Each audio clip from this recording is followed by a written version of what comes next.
Now, nobody wants an out of focus photograph or the point of focus perhaps in the wrong place. Now, being able to tell the camera where we'd like the focus point to be is really important and very easy to do. Now, there are plenty of options to do this, and in this module we'll have a look at the choices you have, as well as looking at subject detection autofocus, including animals and cars, plus human eye autofocus. So let's take a look. And in this module, I have my friends to help me out. One area focus mode is my default setting, and it is the autofocus mode I use most, and I highly recommend it. Now remember, you can easily change the autofocus mode in the quick menu, and most cameras have a dedicated button giving you direct access to all the autofocus mode options. Now, using the touchscreen, I can simply drag the focus point exactly to where I need it to be. If you have a camera without a touchscreen, or you would prefer not to use it, or perhaps you're using the viewfinder instead of the touchscreen, you can always use the keypad on the rear of your camera, or the joystick if your camera has one. So to capture a photograph of the mannequin, or indeed a real human being, I could switch on the eye autofocus. So let's take a little look how that works. So if I was capturing a portrait, I would keep the same one area autofocus mode and simply switch on the human eye face detection. Then I would place the focus point on or near the subject, and the face eye detection would kick in and lock onto the subject's eye.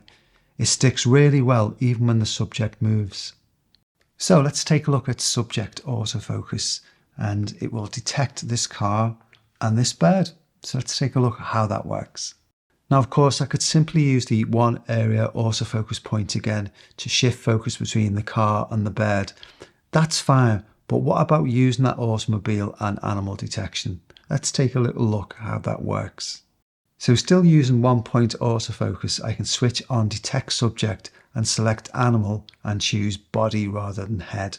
On some cameras you can actually switch on animal eye autofocus too. Then I would simply place the focus point on or near the bird, and the animal detection would kick in and lock onto the subject. It sticks really well even when the subject moves. So that works great, doesn't it? Let's try the subject detection on this car.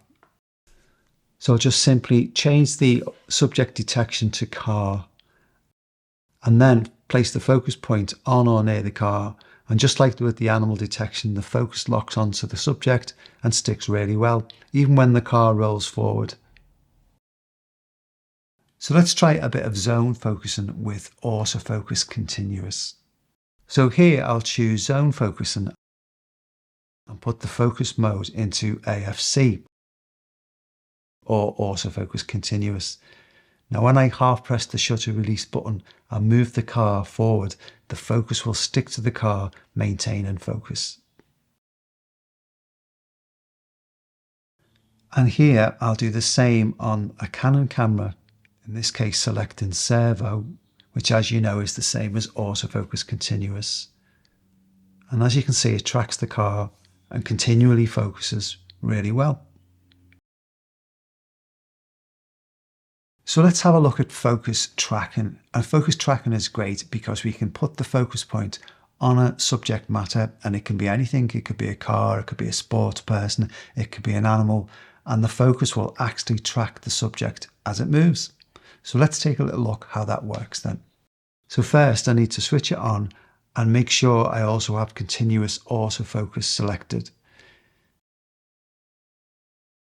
Then gently pressing and holding down the shutter release button, the focus point will track and focus on the subject. So my default focus is generally set to the one area autofocus, and I would suggest that you do the same, and then you can just simply jump between the other options as and when you feel the need to. But generally that one area autofocus works really well. And you can see how quickly I can move the focus point around the scene to focus on the various items on the tabletop.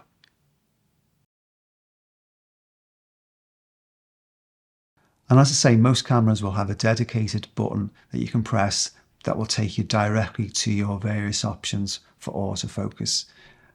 Or you can use the quick menu. Either way, it's very simple to change your focus point.